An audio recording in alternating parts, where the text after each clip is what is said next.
Ready? Ready. We're ready. Okay. Okay. Rise. Pledge of allegiance. Pledge of Allegiance to the flag of the United States of America and to the republic for which it stands, one nation, under God, indivisible, with liberty and justice for all.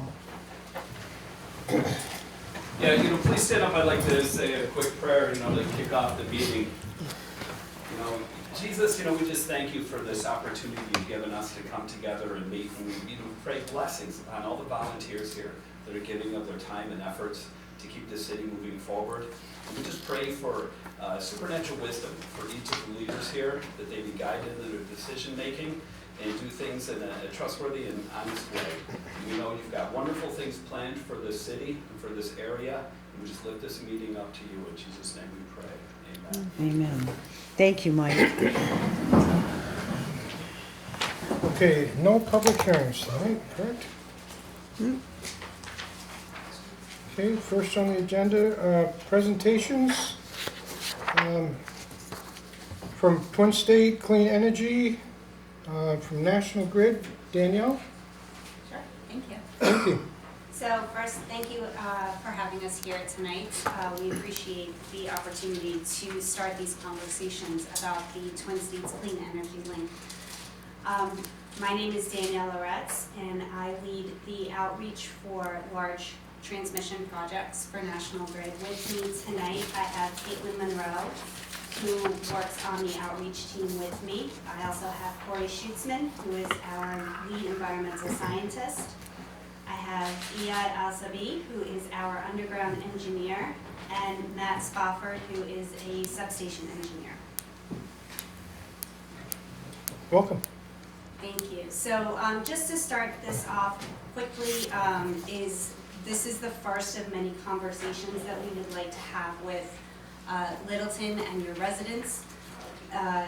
This project is a proposal right now. So again, we're looking for the community feedback, and we want to make sure that everybody understands that we are looking for that feedback.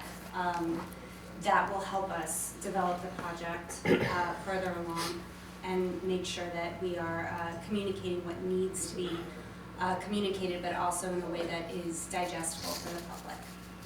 And I just add on to that, one of my favorite phrases that we use often that I think is really important is we will be communicating with you early and often. Great, thank you. So with that, if we can go to the first slide. So again, Twin States Energy, Clean Energy Link. Right now, New England has an energy mix, and by that it means energy that is created, and then we use the transmission lines to move it from where it's made to where it has to go. So the towns, cities, all throughout New England, the transmission is like the highway system of energy movement. So where it comes from right now, natural gas, power plants, there is some other there's a small bit of nuclear. You'll also see different imports, and then what most of us are seeing now, which is a big increase in the renewable energy generation. So that's solar, onshore wind, and offshore wind. So we do have a little bit of a conundrum when the sun is not shining, when the wind might not be blowing. Where do we make sure that power is in the system so that we can still turn our lights on when it's raining outside and have our heat when the wind isn't blowing? Normally, that would come from our natural gas plants or other fossil fuel generation plants. What Twin States is proposing is for that to come from hydro, from clean energy in Canada, mostly hydro. So we go to the next slide. So this is where we're talking about achieving this clean energy future that New England is pushing for, and that's all of the New England states. So again, understanding that we have to keep the transmission system and our power sources reliable. That means when you go to turn your lights on, your lights turn on. When you turn your heat on, your heat comes on, your AC, all of these things that we're using to charge our phones, all of our electronics, you want it to be available when you need it. So we agree that if we don't take action, we're going to continue to rely on that fossil fuel generation plants. So our peak need in New England is obviously summer, winter, and at night, and then that's our peak, our peak for when we're needing the power. But when we create this more energy than we need, where does it go? It just kind of gets lost. You can't see that, and you can't package it up. If it doesn't get used, it gets lost. So what could we do? We could send it back. So that's where this line would be bi-directional. When we need it, it gets shipped to us, and when we have too much, we can ship it back up. And the really great benefit to this is that it is incentivizing New Hampshire to be a place where there is actually infrastructure to bring in more renewable energy. So we have a place, we have a way to expand this highway of moving energy by really incentivizing new renewables, new solar, new onshore, offshore wind, to have a place to connect, to be able to sell their excess when they make too much, which has really kind of been the hindrance on being able to expand renewables here in New Hampshire. Next slide. So at National Grid, we thought, how do we meet this challenge of being able to get more renewables online, but also make sure that the system is reliable. Again, Quebec has large amounts of clean hydropower that serves as a backup. They already send large volumes of power to the New England region. Most of you are aware of that. The lines in Quebec currently uses, there is actually a part of that line is here in Littleton as well. And again, this would be our way to, how do we share the renewables between the two neighbors, for lack of a better word. And so we need this to, how do we do this in a way that we're not going to, or that we are as least impactful. And what we did was we took a long time to look at previous projects that have proposed transmission lines throughout New England, whether it's in different New England states, New Hampshire, Vermont, Maine. And we tried to take those lessons learned to see how we could make something that would be better. And that's where we came up with the Twin States Clean Energy Link. So to quickly sidebar, what we are currently doing is in the beginning of February, National Grid applied to the Department of Energy's Transmission Facilitation Program for funding for this project or this proposal. And what that does at a very high level is these projects need to be paid for by the developers. So who's ever making that, either that clean energy or buying the energy, that has to be paid for. And there's a lot of risk involved with it. And by getting the funding from this transmission facilitation program, we're taking that risk away. So the DOE would fund this project to get it, and through engineering, through the permitting process, and through construction, and then they would own 50%. So in April, I think it was a week ago. Yeah. Feels like it. It's been moving very quickly. So last week we were told by the DOE that we were invited to continue on to the phase 2 part of that application, and that will be due on June 12th. And then the DOE will have their meetings and deliberate and discuss throughout the summer with an announcement of the projects that win this proposal or this program, hopefully by late summer. early fall. And once that's done, and that is announced, if Twin States is chosen, then we would begin more robust engineering. We would start the permitting process and all of that as well. And I will also add this, so the DOE, the Transmission Facilitation Program is funded through the Infrastructure Investments and Jobs Act. And so they're taking this, they're taking this RFP process is for the entire country. So like we are vying for probably to be the New England project. So this is going to be competitive for us to be able to show, one, we have a viable project, we're permittable, and that we have local support. So like as we're getting out in front of everybody, it's important for us to just kind of like explain this background of this process, and also know that, you know, we want to be working with you to obviously earn your support and what that looks like, and be able to continue communicating and working alongside you guys. Just a quick question. Yes. When you say on the risk aspects, so really what you're saying is it's the taxpayers are taking the risk, being funded with federal tax dollars. Well, it's already money that is, this is already a program that exists. Yes, but it was Yeah. tax dollars, so it's funded by tax dollars. Yes. Okay. Yeah, yeah. Do you wanna go To the map. To the map. So I'm just gonna stand up, it might be a little easier for me to point things out. See if I can. Here, So- I'm gonna zoom in. Do you wanna start at the border? Yes. So you might ask why we call this Twin States. Basically, there's a great history with Twin States being New Hampshire and Vermont. So this project does go through both states.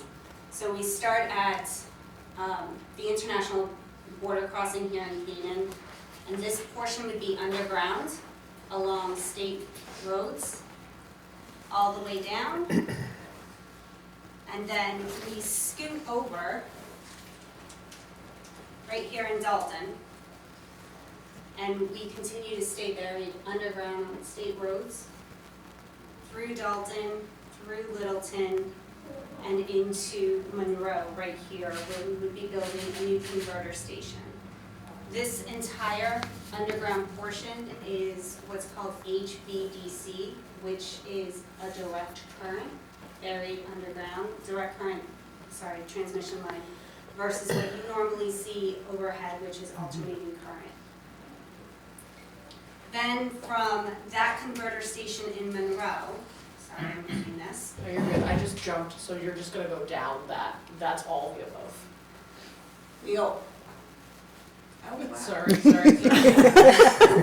Okay. She's trying to make it easier for you. All right, this is where you are, right here. So then from this converter station through the rest of Monroe, Bath, Haverhill, unless you guys say Haverhill. Haverhill. Because it changes from state to state. It It's does. very It does. upsetting. I say it wrong. I'd rather say it wrong and be corrected. And then again, a little smidget here, and then Warren, and you basically go all the way down until you hit Londonderry, New Hampshire.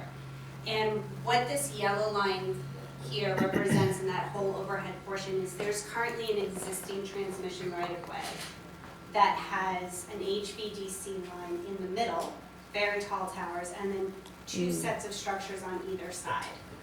Those two sets of structures on either side currently are 230 kV or kilovolts.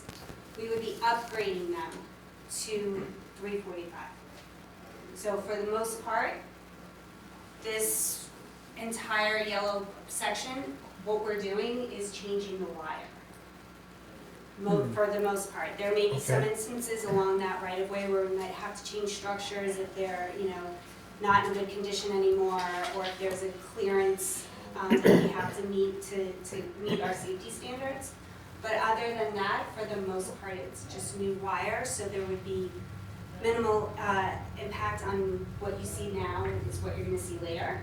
And there would also be very small amounts of any kind of vegetation management that we would have to do just for construction versus, So you're not burying the line down through on the yellow? no, the yellow it's is just all going overhead. And that's Okay. existing right of way, those are, Yep, that's a the big- transmission corridor that Yep. has been in place for a long time. It's not a new line, it's taking the existing line and upgrading Making it bigger, yeah, Yeah. okay, Yeah. right. And this is all hydropower? This is, the power, so this line, the best way you can think about it is that it kind of acts like a giant battery. So when we need the power, so when the sun's not shining, when the wind isn't blowing and the system needs balancing, we would be able to have hydropower come down that line. When the wind is blowing too much and there's excess, those developers who own wind and solar can actually send it back up to Canada. So it's like, yeah, it's like a highway, it's bi-directional, so like the energy can flow both ways. So to reiterate what you were saying, Canada is generating abundance of hydropower. When there is a need, that line acts as a highway to bring that clean energy into the States. So we're cognizant of climate change, and we're trying to bring clean, reliable energy resources into the States. So the line will bring that hydro-generated power when there is a need. And then we're all hearing about the offshore wind generating that's happening off the coast of Massachusetts, New York, New Jersey. So again, when we're generating more than what we need, that line can also act as a highway to take that clean energy into Canada. So it will work in both directions. It's all about balancing the system So- so that you don't have too much or too little. So who will benefit when that power goes back? It would benefit the developers who own the wind, who own the solar, as well as it would benefit Canada. Hydro-Canada. And then when it's coming down, it actually gets into, if you pull up kind of Londonderry area. So one of the things is the transmission system or other projects that have been proposed or spoken about is the power goes from one place to one place. So it has a start, it has a finish. It doesn't feed into the entire New England grid.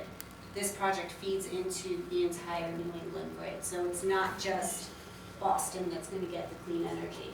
It's New Hampshire, it's Vermont, it's Massachusetts, it's Connecticut, it's Rhode Island, it's Maine. All of New England will And it's- benefit from this. And it's controlled by National Grid. It's controlled by the intermittent, by the ISOs. The power flows is by the ISO. ISO New England, so the independent system operator will be managing it. We're just the infrastructure. We built it. We maintain it, we build it, we maintain it, we have a vision, we want to bring clean energy, but the power flows is controlled by the ISOs, independent system operators in New England and No, I know what ISO is. independent. I know what they are. Yeah. I feel like anybody who's in any elected office in New Hampshire probably knows what ISO is. I have a question. So what I want to know is who gives the ultimate decision to go with this plan of yours? Is it the town selectmen or our Littleton Water and Light Department? It's layered. It's It's very layered. It's multi-layered, so let's say the DOE, well, I'll give you the example, the DOE turns around and says, Twin States, you're moving forward.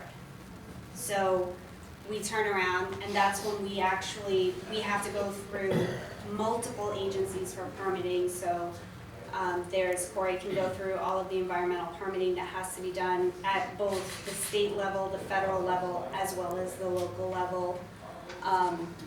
Same thing with construction, same thing with engineering. We would have to work with federal, state, and all the way down to the local level to get approvals for, and permits.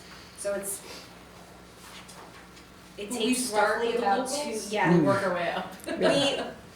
Our focus is on the communities that are impacted and that will also be hosts for this infrastructure so that we can gain your support. We get, like I stated earlier, the biggest thing for us is to get people's feedback so that we can continue to develop our outreach, to develop the project as well, to learn local intricacies that, again, because I don't live in Littleton, so I wouldn't know these things. We have portions of this that run through the Northeast Kingdom of Vermont, and you know, in previous iterations where we've met with those local residents, they've been wonderful at giving our construction crews some great information on how to access the different rights of ways. We are not here to make any assumptions about Right. your town. No. We are here to listen and to learn from you all, and we're gonna get into a little bit more of kind of the community benefits and the benefits of the project, but I do think it would be helpful, Corey, if you wouldn't mind kind of giving a little bit of insight on like what some of the environmental permitting looks like, because I think it's something people might not be aware of how in-depth it is. Yeah, so we need basically every permit that's ever existed in the United States. Starting with the DOE is not only possibly a project partner with us, we need a presidential permit to get over the Canadian border. And then there's all of the federal permitting. We need to go through the Army Corps of Engineers, who regulates wetlands and waterway crossings, and we have to make sure that we adhere to all of their standards, best management practices. And then the EPA also is permits that we need to get associated with stormwater and discharges to water bodies. Each state in New Hampshire, it's the DES, so we have to, all of those resources are also regulated at the state level. Wetlands and alteration of terrain and shoreline and cultural resources is a really big deal. So we're doing full archaeological surveys of the entire route in coordination with the tribes on both the federally recognized and not recognized the state tribes, which in Vermont is important.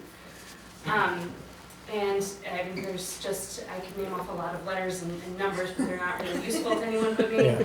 But basically, it's just, it's like all of the water quality, all of the permits that we need to make sure that we adequately protect the resources that we're going through. And we're in early conversations with the agencies too, because we want to ensure that we are minimizing to the extent that we can possibly do it while still succeeding at the project. The project, there's no such thing as no impact, as zero impact. There are some trade-offs that are with any project where we're trying to bring clean energy in. We have to get out of our own way a little bit, and we have to make some trade-offs and some compromises. And what we're working to do is make sure that those are minimal and temporary, and that we're mitigating for them in ways through community benefits, through restoration, through working with tribes to get artifacts back to them that belong to them. All of these ways that we're working very closely at the local level to make sure that those impacts are not permanent and are not felt deeply by the communities or the environmental resources. Have you met with any of the tribes yet? The Elnu tribe, Nohegan, So any of those? right at this point in time, we have met with the Abenaki in Vermont. We have not done, we've not met with any of the tribes in New Hampshire yet. Okay. We are waiting to reach out to the federally recognized tribes when we engage with the federal agencies, because it is actually their responsibility to do that coordination, and we just want to make sure it's done correctly. So coming down, basically you're coming down what we call the DC power line out of Canada on your own right of way, and you're gonna put this underground. Until you get to Monroe. Right. Monroe. I mean, I've been on that power line pretty much all the way to the Canadian border, and you've got some work ahead of you. So the I mean, so for the most part in the underground portion in Vermont, it's we have the town it's right along the Connecticut River. Right. There's a state road there. So that's where we would be, so that we're working with V-Trans and Just the other one. Green Mountain Power and Vermont Electric Co-op, I think, are the utilities along that road. Yeah. So we have to work with them to make sure that we're citing it correctly, but it should ideally be maintained within the road footprint. I mean, at one point, the gas pipeline crosses, they come to an intersection, they goes, cross each other. So to go underground, it's just another structure you gotta deal with to, Yes, and I mean, there's ways to engineer around, where infrastructure has to be Right, underground. yeah. So I'm sure he adds up for the challenge. and then when you get to the river, underneath, Yes, so Under the that river. would be HDD, that would be the Horizontal horizontal, directional. thank you. okay, yeah. How are you gonna monitor the underground? Will that be electronically where you can shut it down at any given point? The drilling, No.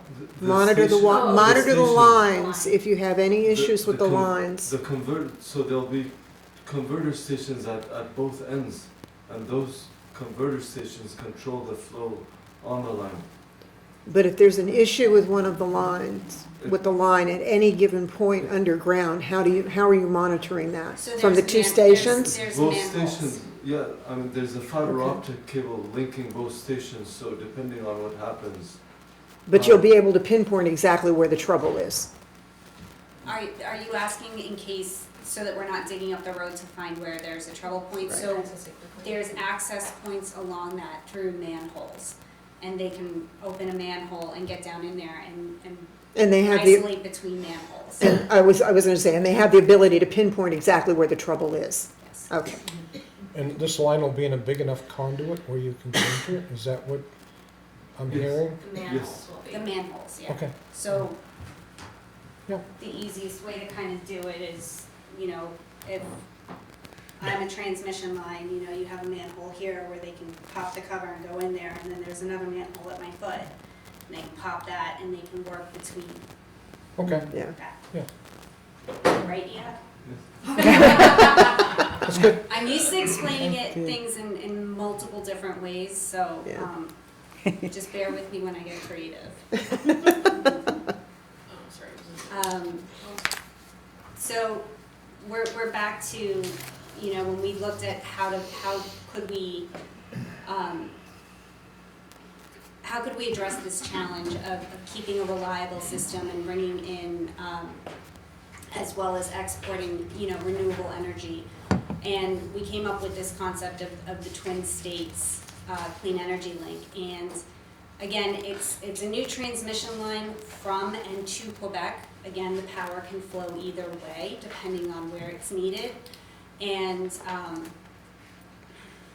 it would be constructed, again, within existing rights-of-way through Vermont, because we're on the public road, and underground in New Hampshire, again, on the public road. And then we would upgrade those existing overhead lines the rest of the way down to Londonderry. So what makes us stand out is, like I said, previous projects have required massive tree clearing. They've wanted, or needed to build brand new rights of way. Again, ours does not need a brand new right of way. We would be upgrading those lines on the overhead portion, and then again, to minimize any kind of visual changes, we're doing the underground work on the state roads. So no land would have to be purchased then? Or Uh, would there?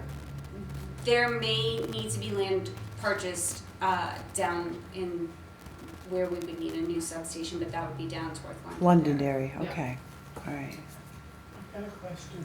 It's gonna sound dumb, I guess, but when I first moved here, I heard so many rumors about Monroe and the lines, how dangerous it was, how it caused cancer and all that, and it's always been in the back of my mind. Is there any true facts about that? So what you're talking about is the electromagnetic fields that is associated with transmission lines. Electromagnetic fields are associated with everything and anything that emits electricity, so the earth, your phones, this lovely laptop. What I can say is that, and again, I'm not an EMF expert, but we will obviously, we will have experts available for this project, but the way that it dissipates is, if you go back to high school, is it goes in a log, so it kind of goes like this. So if you're standing very close to the transmission line, if this was the transmission line, you're directly under it like this, you're gonna, yes, that those levels might be what you would consider, I'm not gonna say high, but that would be where you would have the most exposure. Once you get out here, it's dropped from being at this level to this level. Once you get here, it's even further down. With underground, you have even more shielding, but there are ways that our engineers engineer the lines to minimize the amount of EMF. Again, I am not an EMF expert, but I can get you information that is published independently. So it's from the World Health Organization, it's from various other scientific, it's not National Grid, if that makes you feel better. Yes? And this line that you're coming down from Canada to Monroe, that's gonna be underground, is not going to impact private land that is farmland? No, it's not gonna, we're not going through farmland. We're not gonna be on the state. It's on their existing right-of-way. On existing rights? It's going to okay, be, yeah, it's on the state road. Okay. And whether we go through the road or right next to the road, that's your bread and butter. That was gonna have a lot to do with the conversations we have with V-Trans and NHDOT, how to site that safely, right? The plan is to stick with the road to the best of our ability. As we try to bypass existing infrastructure, we're still gonna follow that public right-of-way alignment. We're not gonna, it wouldn't economically make sense to go far away. It could be on the skirts of the road, but mainly within the road itself. Now, are we talking state roads or interstate highways? State roads, Just state roads? Yes, Not ma'am. interstate highways? no.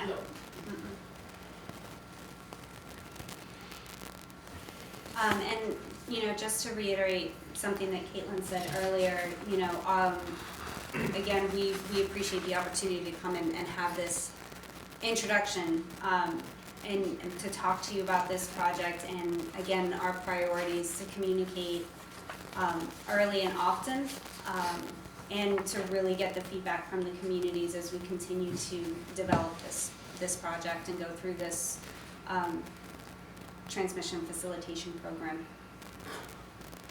It just falls off the tongue. Do you wanna show the duck bank since we just talked about it, or no? Is it helpful or not helpful? Probably somewhat helpful if you have it. So.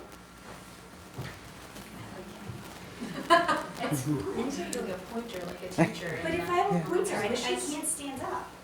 So I want to make sure that the ladies can see this as well. But here would be the road, and this would be the line underneath here. So there's, you can probably explain this. Yeah. There's fill, and then there's this kind of whatever the state or the permitting allows us to use to fill that in. And then under here is where you would actually have the transmission line. And it's encased in a concrete. Yes. There's a lot of concrete.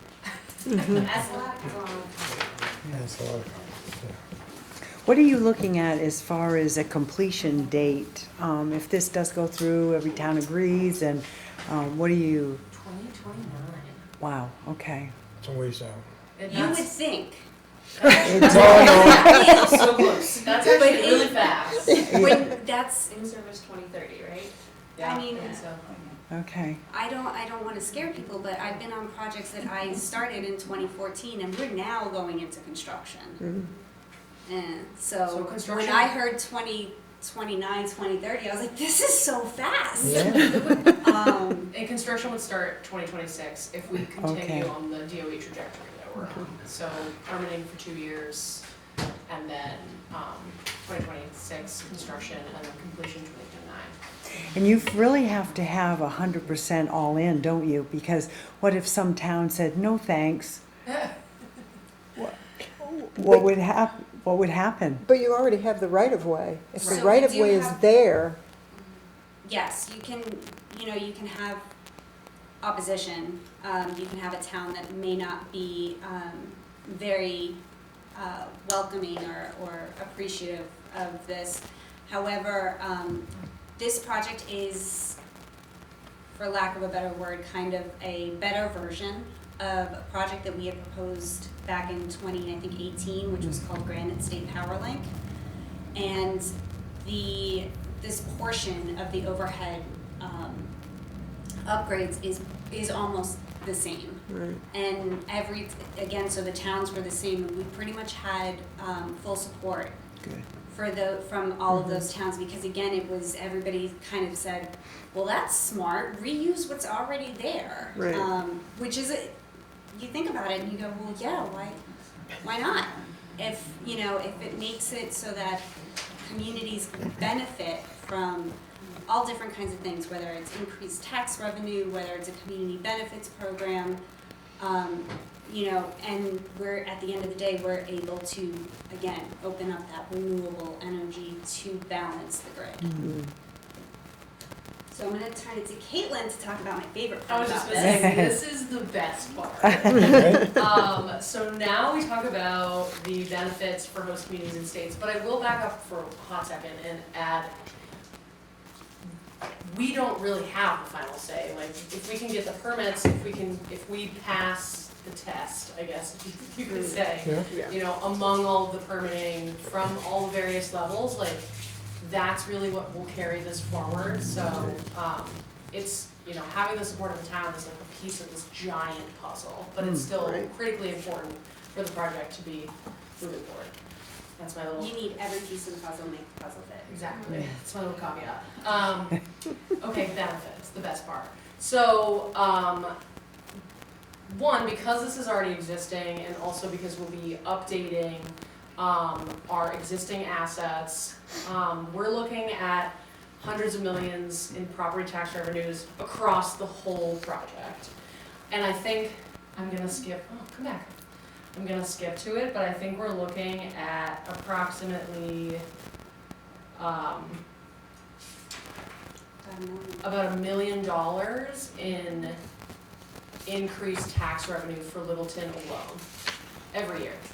Did you bring the check? Are you gonna sign the support letter now then? The board, I think, could take a vote, yeah. Do you guys have that now? Yeah.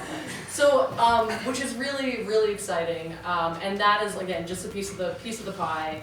We are, like, part of our outreach here, and Daniel's mentioned this a bunch, we're trying to create community-based benefits packages, like, for our host communities, for the region, and we are going to be doing a lot of just like regional economic development, trying to reinvest, create different opportunities for people across the region.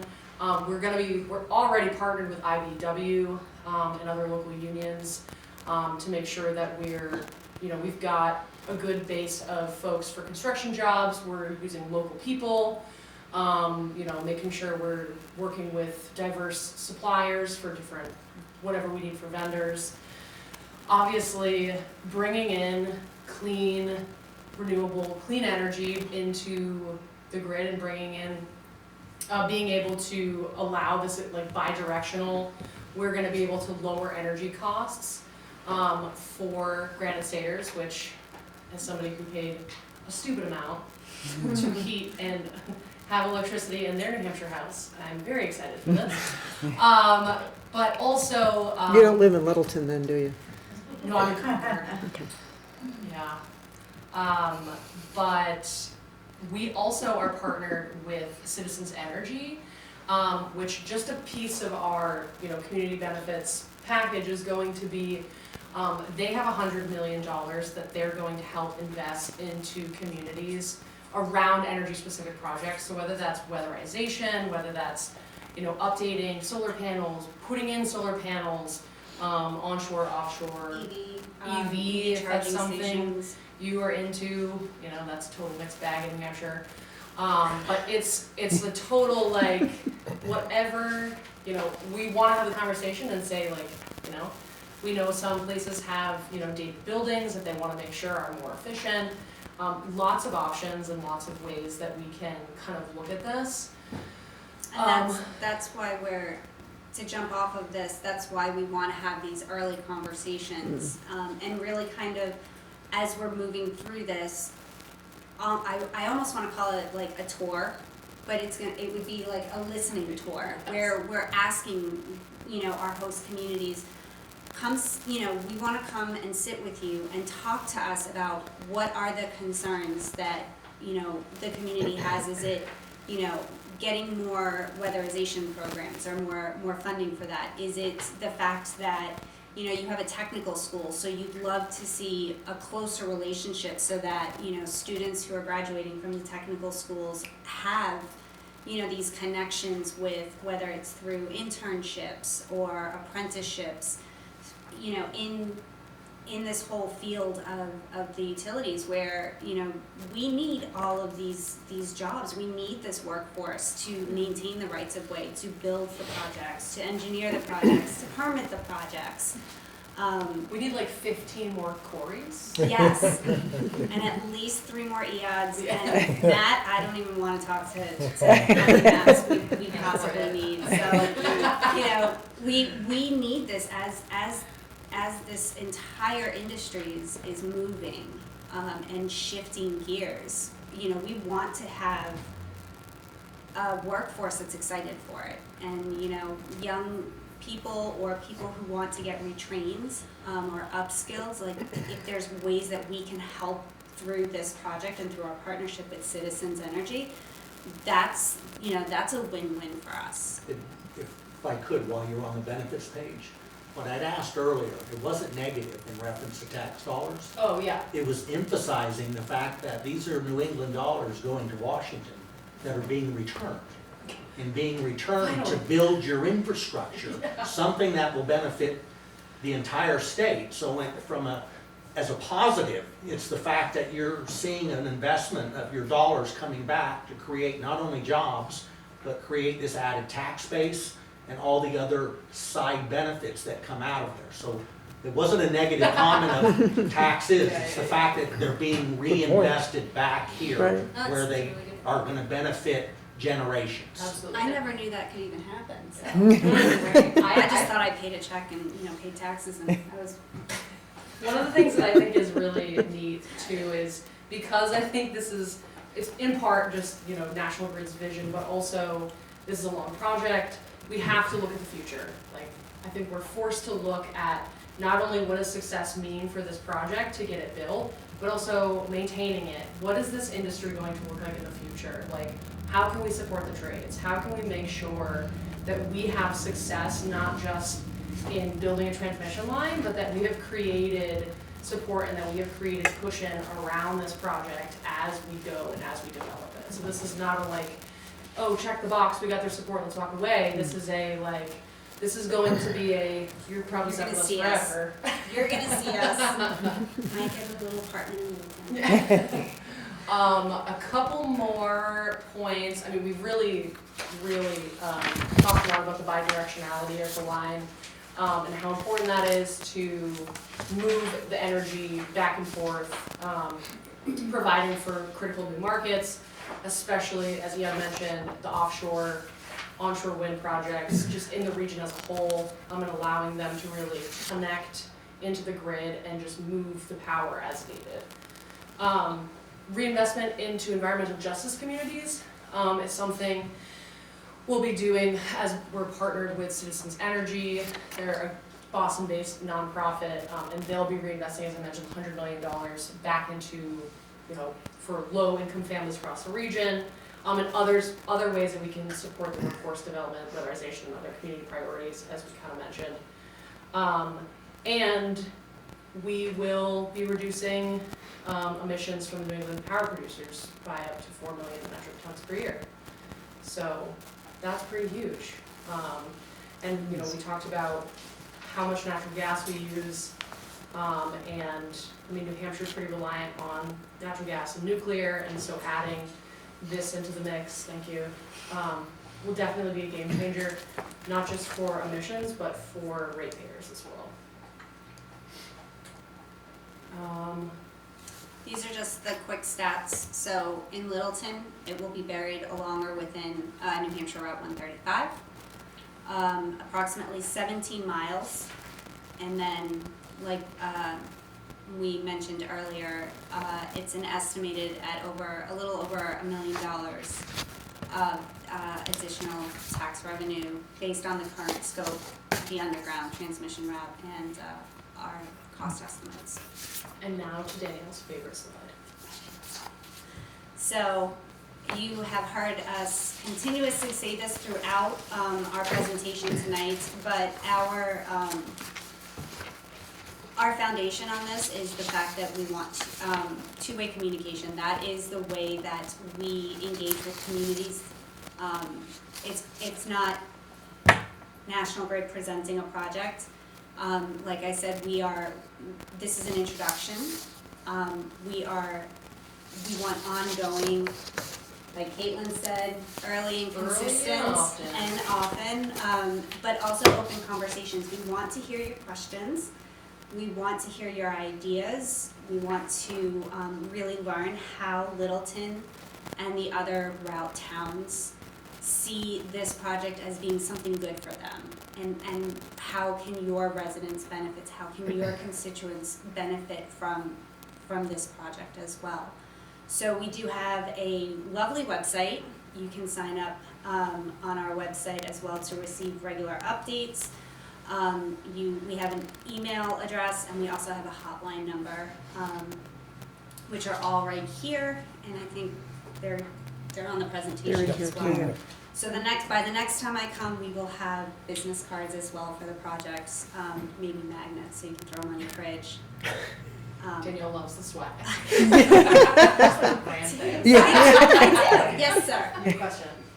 Yeah, well, I want to ask you guys, don't you think this is a discussion on a large scale? That you come over here, and we really appreciate your presentation. I'm pretty sure the selectmen appreciate that, but that's not the community. No. The community is out there. Yes. That is, this discussion that you just did, it should be done on a large scale, that everybody understands the benefit of this project for the community. Right now, it's beautiful. You tell me, you tell the selectmen, we understand what you're doing. It's not the community. The community is the one that's got to give you your permission. And also, what's the benefit for the community? Do we gonna save money on electricity? Do we, a lot of stuff that should come out from this project. Mm-hmm. Right now, you guys, we're presented, but personally, I don't think so. You guys should really say anything much, to be honest with you. So this. What you gotta talk about, it's the benefit for the community. And the community, they get in contact with the selectmen, and everything is gonna start to boom. You know what I mean? Okay. No, we will be setting up community events. Again, this was just an introduction. We were thrilled to be invited, especially with such a quick turnaround, being that we went public Just last week. Wednesday. Wednesday. Again, it feels like a month has passed, but so we will, again, as we're rolling out this, the next phase is to do those community events where we host them in the town somewhere. We usually ask the select board to recommend, what's a good place for us to kind of hold something, and so those will be going on throughout the summer. It's a lot of towns. And I think So Rudy, this is like the 30,000 foot Yeah. presentation, just to give them a little bit of a feel.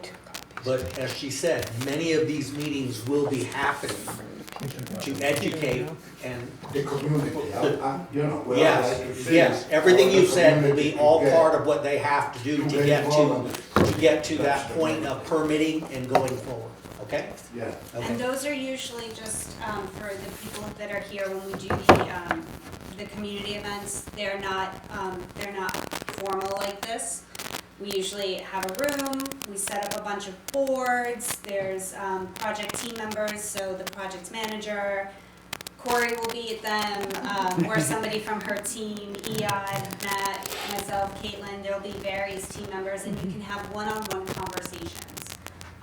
It's much more informal, it's a lot of, yeah, it's, Do like town halls. yeah. In fact, the guy you wanna know is right there, Adam. Hi, He Adam. manages our opera house, which is would probably be the the- area that would be Yeah, the most ideal, and the bigger room and all of that setting. and everything. and I will bring copies to my Water and Light Commissioners meeting on Monday when I go in. So Yes, I'll have these. And I can work through you or whomever, and we can, set up an opportunity for virtual or in person to bring some folks from our project Okay, team. Tom to- Considine is the manager at Water and Light. He would be the one that you would contact, and he could coordinate that. And we have these in PDF, so we can send them, make sure you got them, okay? Yeah, and you should have my email and probably Sean Downey's email, and then we can get you to anyone. Yes, and I had to write to Link, phone Yes. doesn't stop. Yes. I sit there, I'm like, oh, Caitlin, oh, Sean, oh, Caitlin, Yes. So we'll, and that's really great, guys, too. If there are other, and we can obviously take a stop line since we've already taken about an hour of your time, other groups, folks in the community, as you mentioned, that we should be connecting with, that is your bread and butter. So, any advice, any feedback, would be really excellent for us to be able to make sure that we're trying to be transparent. We want to tell everybody. Well, I mean, Rudy does have a point. It needs to be presented to the community at large. Oh, yeah. But it does need to be presented to Littleton Water and Light as well. You may not have to do this a full scale, but you can talk with Tom and, Yeah, absolutely. Whatever you Yeah. guys suggest, we're all about it, so we'll Yeah. make it happen. Okay. All right, well, thank you very much. Thank Any you other all for questions? being you. here. All right, wonderful. Look forward to seeing you again. Yes. Mm. I'm looking forward to doing the check, helping you. I need a Littleton sticker for my laptop. there you go. Next time you come see us, we'll have a couple of them. Yeah. And you guys have my card, any contact or anything you need, we can. Yes, Yeah. thank you very much. Thank you. Safe travels. I'm gonna give them Back on. cleaned up a little bit. Well, thank you. Thank you very much.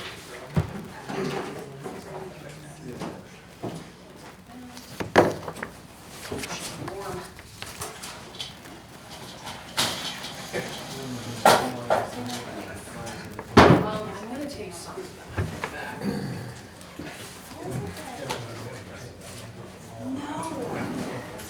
I think we're both just like, You know what, it's because I normally the moment for,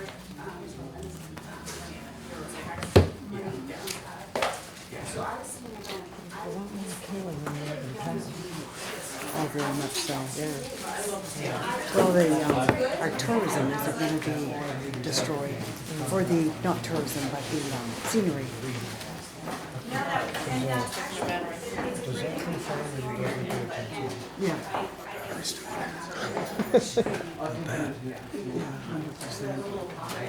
Whose mind is The it? benefits for the town, $1 million. I know. Yeah. But the thing that appeals to me is that most of it is going to be underground and on the right of way that they already own. That's the common sense. It is common sense. Yeah. Which unfortunately so many people are lacking nowadays. you got it. It's refreshing. 100%. Yeah.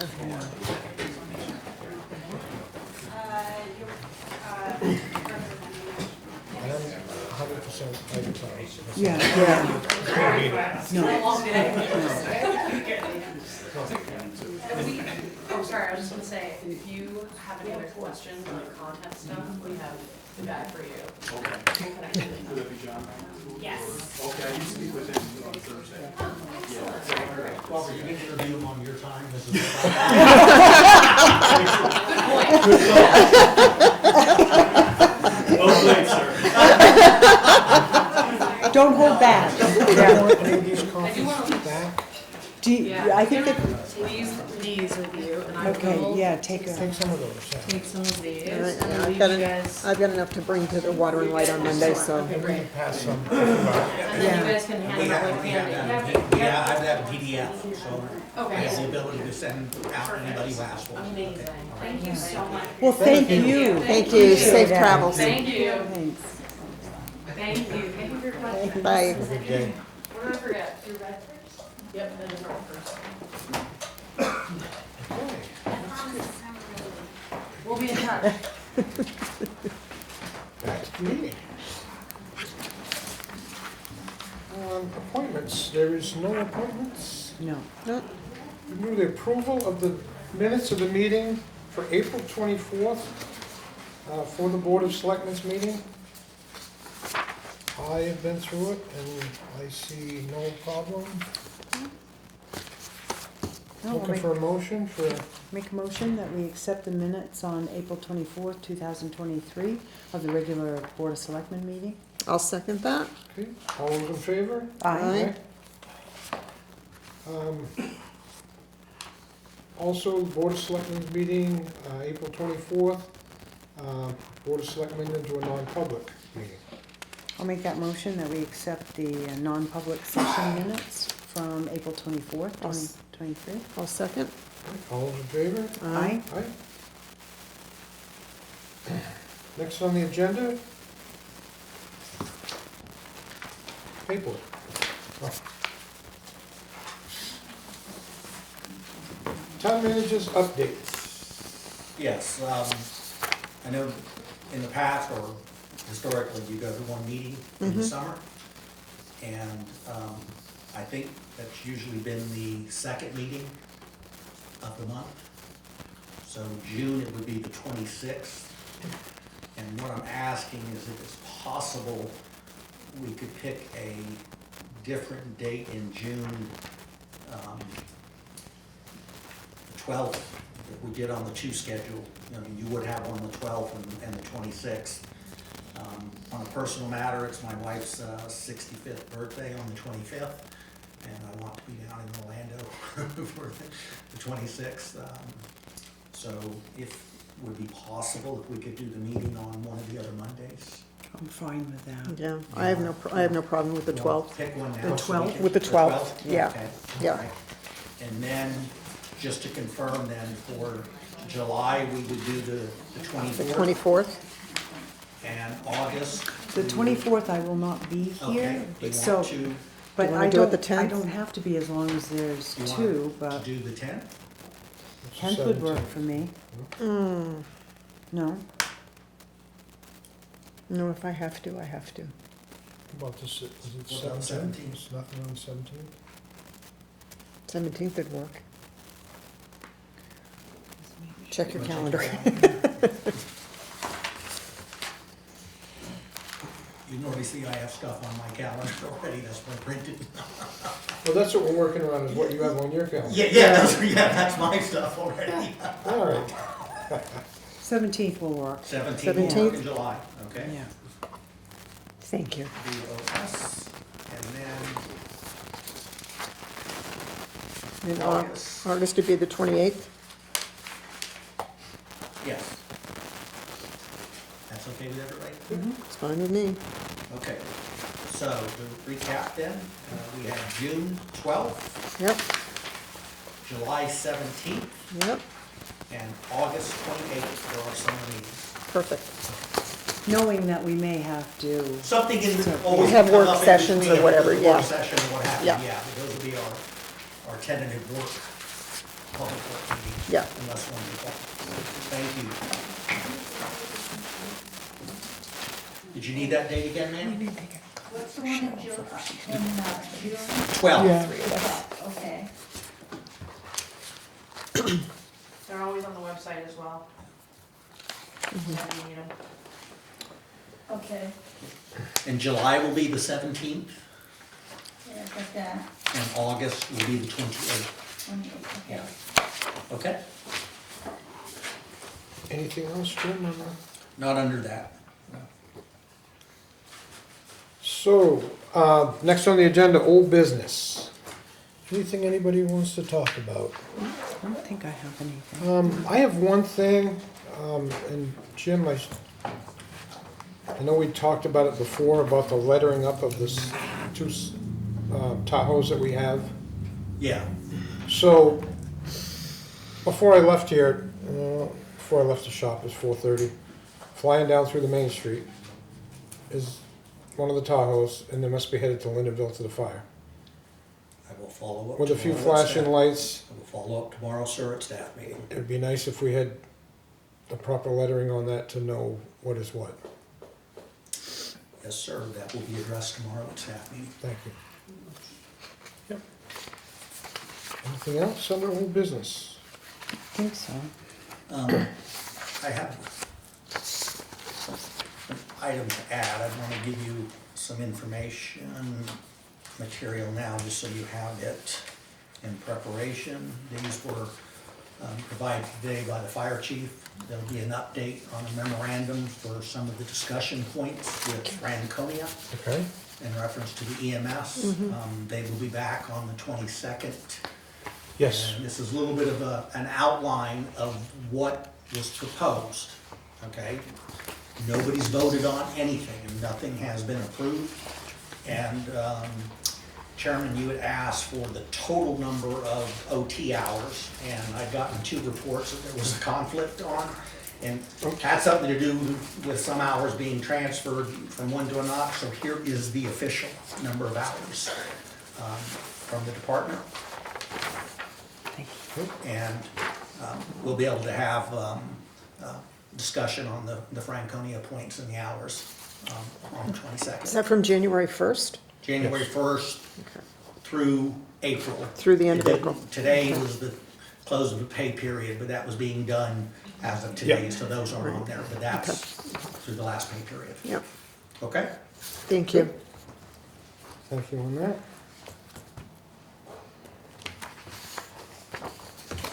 New business. Opera House. And we're accepting unanticipated funds for the First Friday event. Yep, we're gonna be getting some more donations coming in over the next few weeks and months, hopefully throughout the summer, to fully fund the First Friday events. And this is just one of the first influxes of it that I'd like to accept and approve so we can pay for some of the earlier events. Coming right up. Yes, yeah. Do you want a motion? We need a motion? I'll Yes. make that motion that we accept the unanticipated funds of $3,030 for the First Fridays. Accept and expend. Accept and expend. Thank you. Should we list, because that's generous on their part, we should probably list Okay. off those. Shutters, $1,000, Some Savings Bank, $1,000, Littleton Chevrolet, $1,000, Bitch and Kitchen, $30. I'll second the motion. All those in favor? Aye. Thank you. Thank you. Thank you, Adam. I will handle the next item for the fire department. I did get a text from the chief, and they are out of 4-alarm fire in Lindenville. This is an emergency operations plan grant acceptance. The town of Littleton has a local emergency operations plan, LEOP, which is implemented in the event that the town declares an emergency. The New Hampshire Department of Safety, Division of Homeland Security and Emergency Management provides a federally funded emergency management performance grant to cover the cost of updating the plan. The town has applied for $4,500 in funding. The select board recommendation is to accept the terms of the Emergency Management Performance Grant as presented in the amount of $4,500. The grant will cost $9,000, so this will cover 50%. And the other 50% of it coming from, Money that was budgeted in grant funds from the fire department. okay. Do you want a motion? Yes. Need a motion on that. Make a motion that Select Board vote to accept the terms of the Emergency Management Performance Grant as presented in the amount of $4,500 for updating the local emergency operations plan, acknowledges the total cost of this project will be $9,000, of which the town will be responsible for a 50% match, and authorizes the town manager to sign all documents related to the grant. So, we say accept and expend? Okay. I'll second that. Okay. All those in favor? Aye.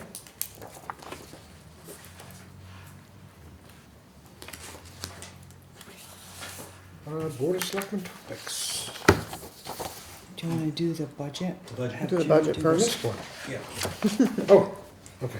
Yeah, normally, No, the budget, normally I have it at the end of the month. I happen to get it in time to, yeah, I did go over it yeah, too, so. put that in here. And I do Um, have, At this point in the year, through the end of April, we should be at 67% or higher.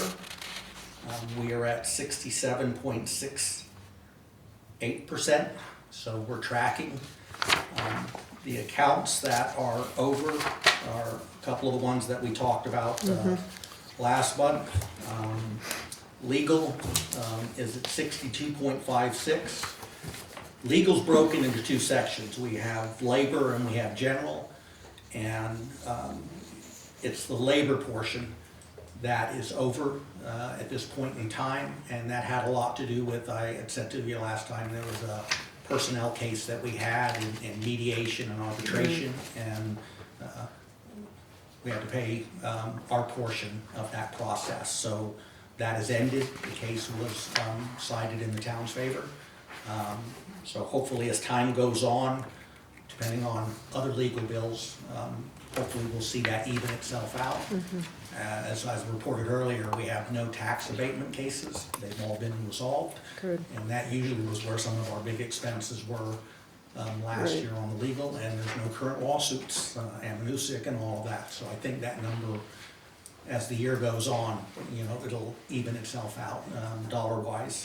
So I got a question on that too, Jim. Yes, ma'am. When legal questions come up, just random, do we utilize the benefit of the New Hampshire Municipal Association? Because they do have attorneys, we pay good dues Yes. for that. And do we utilize their expertise? That's a good question, and I will verify that tomorrow at staff meeting.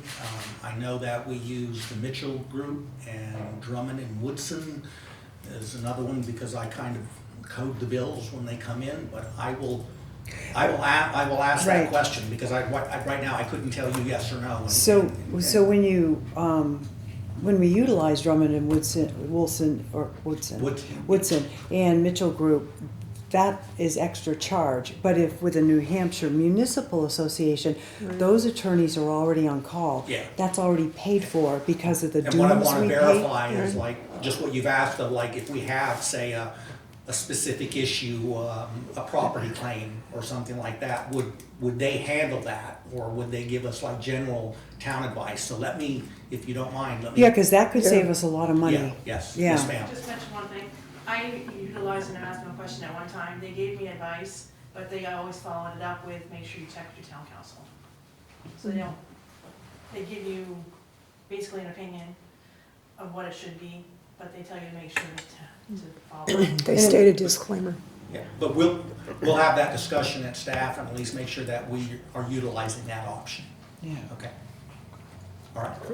Okay, personnel administration, again, that has more to do with the fact that payments that are made annually, if you make them in the first month or whatever, they're gonna show you in the budget, so you'll see that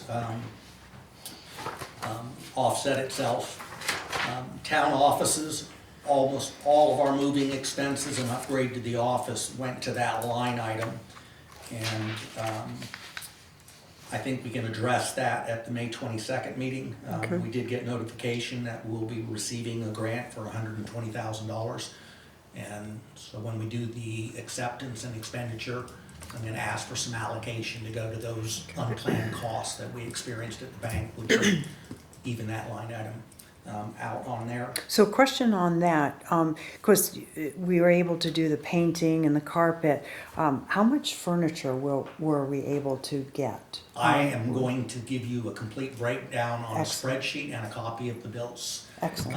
Of Okay. every penny that went to that. The moving company, the Casella dumpster, I've got it all Yeah. categorized for you, so you'll be able to see exactly Okay, what we spent. all right, good. Okay. Street lighting, while we budgeted an increase, I think it's not like we're using more street lights. The lights are what they are. I just think, Electricity costs are up. yeah, Yeah. you know, yeah, in terms of their, I mean, we're still at 63.9, so it's not like it's, oh my gosh, in terms of their. The one that does concern me is the welfare. We're seeing a significant trend, and, you know, I thought from the COVID side, we were past that, but it's pretty significant. And if we turn to page,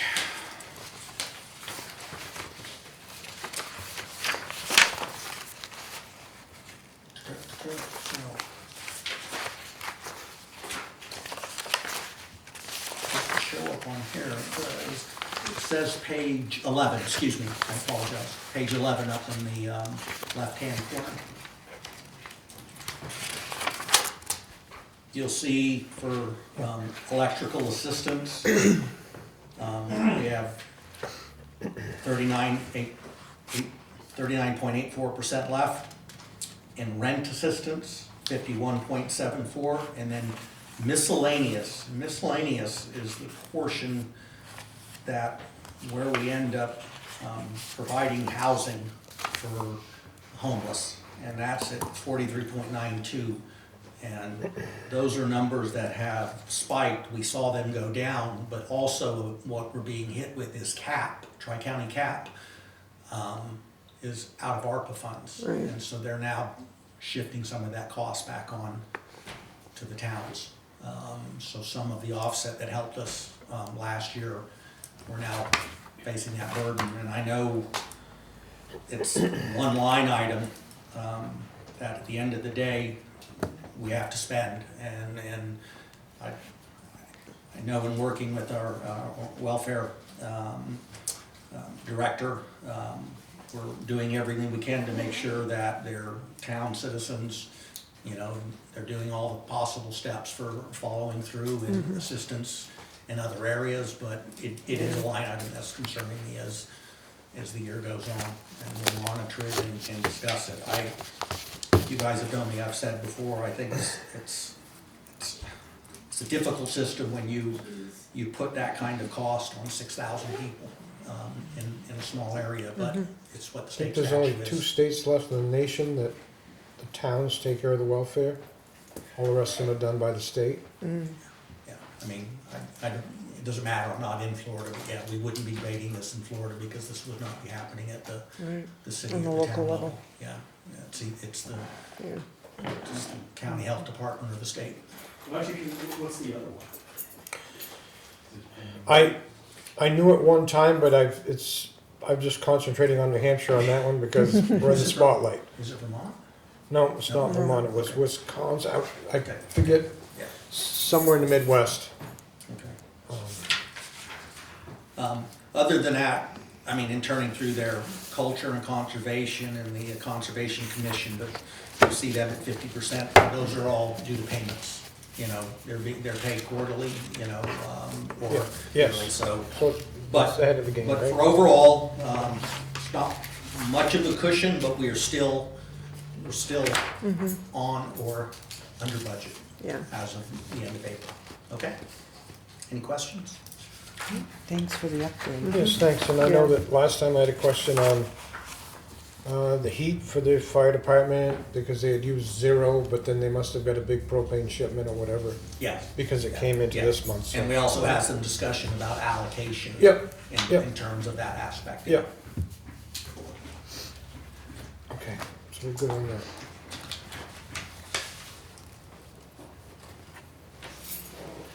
Board of Selectmen topics.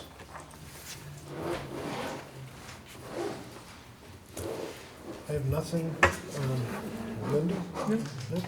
No, just grateful for the new, I mean, they're not as pretty as the green sidewalks or the walkways, but grateful for the safety of them and, Yeah, you're right, they're not as colorful, but we shouldn't get sued by them. Yeah, So- we're compliance, yeah. yeah, So we won't be spending green. Yeah, yeah. yeah. I have a question or a thank you or whatever. We noticed in the paper that they did some stuff about Drew Street and Railroad Street. Will it be announced when it comes? Yeah. We're actually doing a traffic engineering study. And so when we get that back from the company, it will tell us whether it's signed properly or what recommendations should be, and that'll be presented to the board, yes. Right.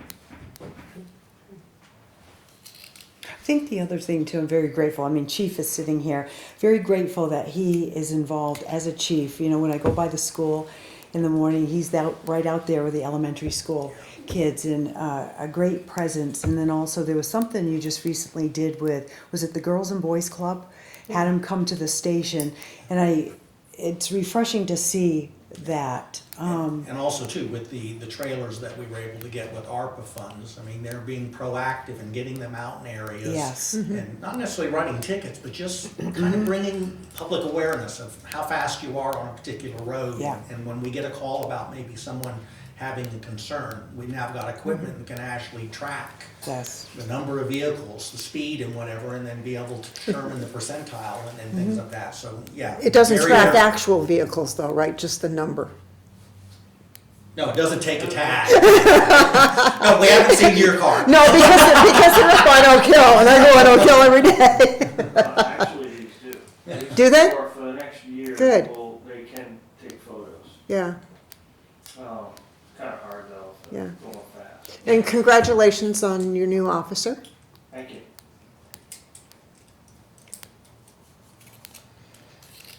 Okay. I guess, next on the agenda, public comments. Hi guys.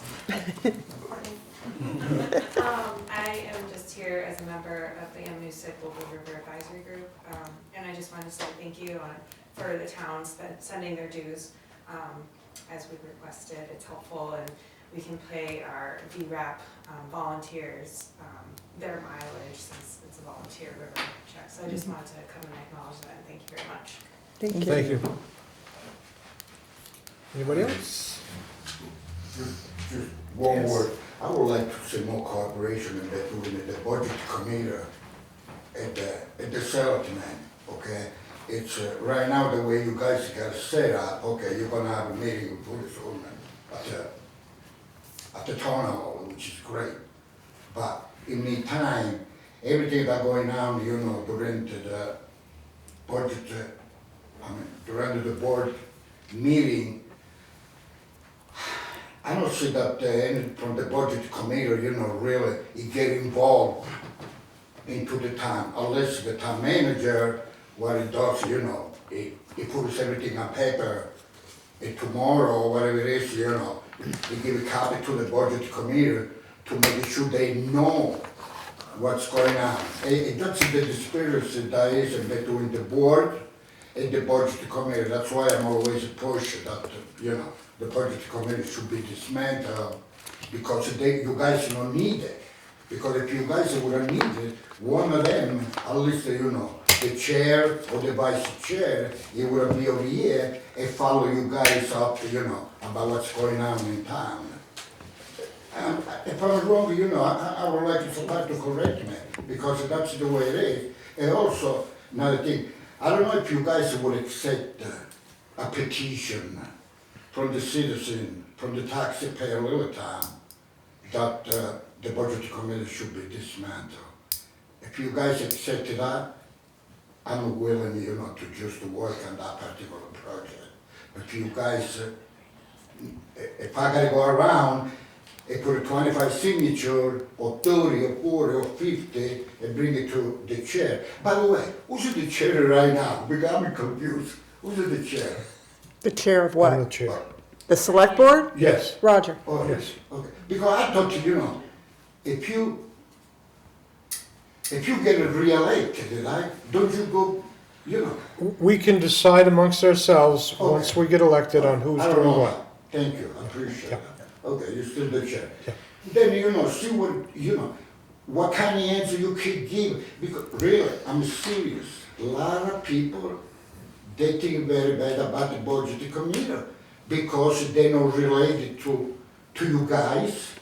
At least once, every 2-3 months. And that's not really, it makes anything good for the taxpayer. But, and Jimmy, do you got $6,600,000 on a general fund?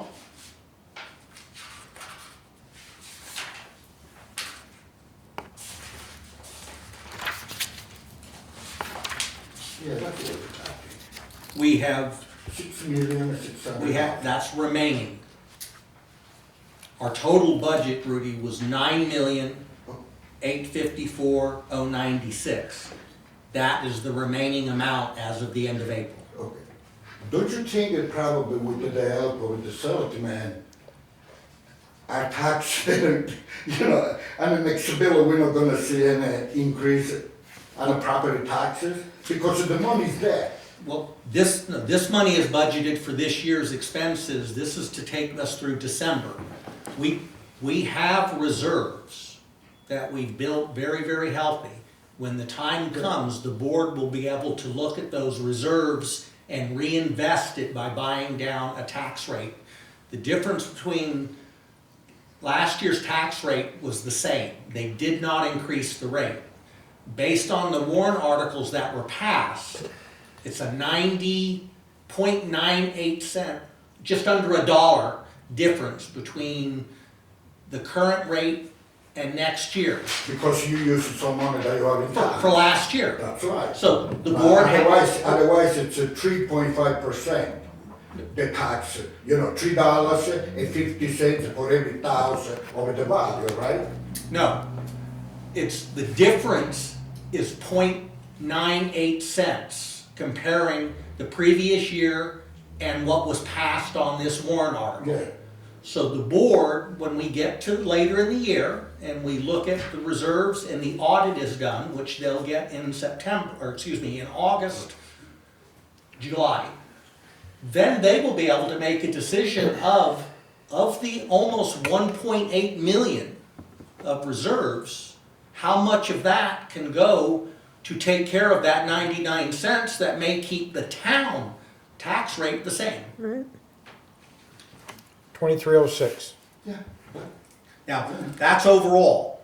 Yes, that's We overall. don't control the state, we don't control the school Yeah. and the county, but in reference to the town portion, when you add up all the warrant articles, there were 98 The cents. money that you got right now, it can take care a little bit of the taxation, right?